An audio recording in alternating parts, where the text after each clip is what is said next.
jujur ya, lu pernah nggak sih langsung malas sama orang cuma gara-gara satu kebiasaan kecil? Sering, Cang. Bahkan sebelum kenal orangnya.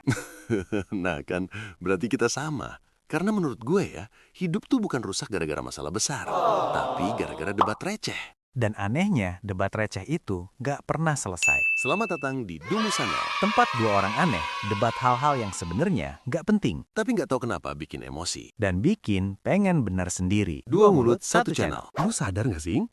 Di hidup ini tuh banyak banget hal yang sebenarnya bisa didiemin. Tapi malah dijadiin alasan buat ribut. Padahal cuma hal kecil, Ing. Karena hobi manusia tuh ngerasa caranya paling normal, Cang. Padahal caranya aneh. Dan yang paling bahaya, orang aneh itu nggak sadar kalau dia aneh. Makanya hari ini kita bahas perdebatan sehari-hari yang gak penting. Tapi bisa bikin hubungan retak, Cang. Kita mulai dari yang paling sering bikin orang unfollow. Bubur ayam. Lu kalau makan bubur ayam, diaduk apa enggak? Nggak diaduk. Nah, ini tipe orang yang hidupnya pengen rapi. Dan lu tipe orang yang hidupnya chaos tapi dibela pakai kata harmoni. Justru diaduk itu harmoni, Ing. Semua rasa bersatu. Enggak, itu namanya malas ngatur hidup, Cang. Semua dicampur biar cepet kelar. Lu makan bubur, toppingnya satu-satu dipilihin. Kayak lagi audit pajak, Ing. Lu makan bubur kayak mixer, Cang. Intinya gini, bubur diaduk itu efisien, Ing. Bubur nggak diaduk itu beradab, Cang. Gue pernah lihat orang pakai sendal jepit kiri kanan beda warna. Itu bukan gaya, Cang. Itu tandanya dia capek hidup. Tapi selama fungsinya sama, kenapa enggak, Ing? Karena itu tandanya lu udah nggak peduli detail hidup lu. Lah, hidup gue aja berat. Masa sendal harus sempurna? Masalahnya itu beda warna, Cang. Bukan beda ukuran. Siapa tahu dia pengen hidupnya colorful, Ing. Enggak, dia cuma malas nyari pasangan sendalnya, Cang. Gue kok ngerasa kayak lagi diserang personal ya? Oke, Cang.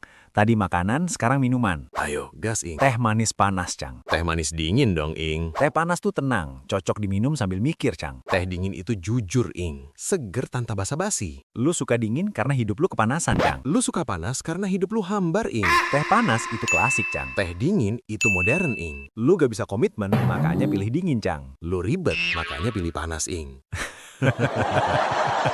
Suwe lu, Cang. Ing, kita bahas anak kos. Karena anak kos itu level hidupnya beda. Anak kos itu bukan hidup, Cang. Tapi itu survival mode. Mie instan dimakan pakai nasi. Boleh apa enggak? Boleh, itu namanya adaptasi ekonomi. Dan anak kos nyebutnya kenyang. Yang nggak boleh itu mie instan tapi bumbunya cuma setengah. Itu bukan hemat, Cang. Itu nyiksa diri. Lampu kamar dimatiin tapi laptop nyala. Itu bukan hemat listrik. Itu bohong sama diri sendiri. Lu cuma pengen suasana sendu. Kayak hidup lu, Ing. Sialan lu. Kalau abis makan, sendok dicuci atau dilap tisu doang. Kalau masih ada sisa nasi nempel, cuci. Kalau enggak, dilap. Berarti kita sama-sama kriminal. Di kantor tuh surganya buat debat receh, Cang. Iya, Ing. Datang pagi tapi ngopi dulu 1 jam. Itu bukan kerja, Cang. Itu pemanasan mental. Lu absen jam 8 tapi kerja jam 10. Yang penting kelihatan online, Cang. Meeting yang berubah jadi chat. Kalau meeting di kantor itu seringnya cuma pengen kelihatan sibuk. 1 jam meeting, bahas ini itu, tapi kesimpulannya cuma, oke, nanti kita follow up ya. Dan sampai busuk nggak pernah di follow up sama sekali, Cang. Terus bales chat kerja di luar jam kantor. Kalau nggak dibales, dibilang nggak profesional. Kalau dibales, hidup hilang, Ing. Makanya gue balas jam 7.59 besoknya, Cang. Debat pacaran ini sensitif, Ing. Gas. Terserah itu jawaban atau jebakan. Jebakan, Cang. Lu jawab apapun, salah. Lu jawab ya udah, makin salah. Bales chat lama tapi bilang, maaf ya aku ketiduran. Lu tidur apa koma? Tidur dari jam 7 malam sampai jam 2 pagi.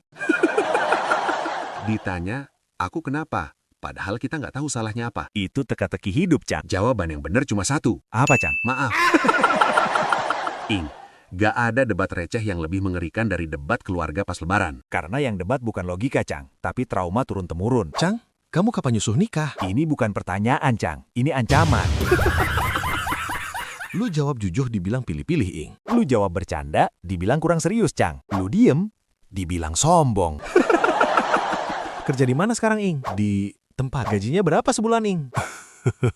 Gak sekalian minta slip gaji, Ing. Ini lebaran apa audit pajak sih, Cang? Anaknya Bu Ani sekarang udah punya rumah loh. Bu Ani tuh kayak benchmark nasional, Cang. Hidup kita diukur sama anak orang. Padahal kita nggak pernah minta dibandingin, Cang. Yang dibandingin hidup, tapi yang sakit mental. Nah, yang blunder pas lagi acara makan bareng, Cang. Lu makan dikit, dibilang, kok nggak makan? Giliran lu makannya banyak, dibilang, diet dong. Pas lu mau nambah nasi, dibilang, wah, doyan ya. Lu nggak pengen nambah, dibilang, nggak enak masakannya ya. Makan salah, hidup juga salah, Cang.